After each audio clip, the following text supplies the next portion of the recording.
ঈদ এলেই সদরঘাটে দেখা যায় মানুষের ঢল। লঞ্চের সিঁড়ি, টার্মিনাল, এমনকি ঘাটের প্রতিটি কোণ জুড়ে থাকে উপচে পড়া ভিড় আর বাড়ি ফেরার ব্যস্ততা।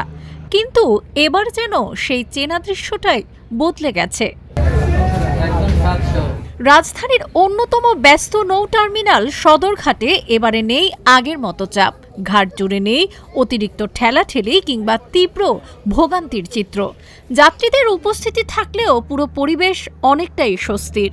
যানজট অনেক কম, আমাদের অনেক ভালো লাগতেছে। এবার আর আগ মুহূর্তে সরকার যে ছুটিটা একটু বেড়াইছে, আজকে শনিবার দিন ফ্রেড ডে করছে এবং সোমবার অফ ডে করছে, সেই হিসেবে আমরা সুন্দরভাবে যাচ্ছি। আর রোজা ঈদে একটা ফিলিংস আর কোরবানি ঈদে আর একটা ফিলিংস। কোরবানি ঈদে সবাই একসাথে যায় যে গরু কোরবানি দিব, বাচ্চাদেরকে বেশ বাচ্চাদের খুব দাদাবাড়ি যাচ্ছে। বাড়ির পথে রওনা হওয়া ঘরমুখ যাত্রীরা বলছেন, বিগত বছরের তুলনায় এবার যাত্রা অনেক সহজ হয়েছে। টিকিট সংগ্রহ থেকে শুরু করে লঞ্চে ওঠা পর্যন্ত পুরো প্রক্রিয়ায় আগের মতো ভোগান্তি পোহাতে হচ্ছে না বলে জানান তারা। ম্যানেজমেন্টটা ভালো লেগেছে। শহরের সচরাচর যেরকম জ্যামটা থাকে এবার একটু কমই মনে হয়। আশা করি স্বাচ্ছন্দ্যে যাওয়া যাবে। ঈদের ছুটি তো এখন শুরু হয়নি, তবে একদিন বলা যাচ্ছে না পরে কি হবে। এখনো যারা শহরমুখী মানুষ, যারা চাকরিজীবী, তারা কিন্তু এখনো রয়ে গেছে। আজকে দিনের কথা যেটা বলি সেটা তুলনামূলক আমার কাছে ইজিলি আমি এই পর্যন্ত আসতে পারলাম।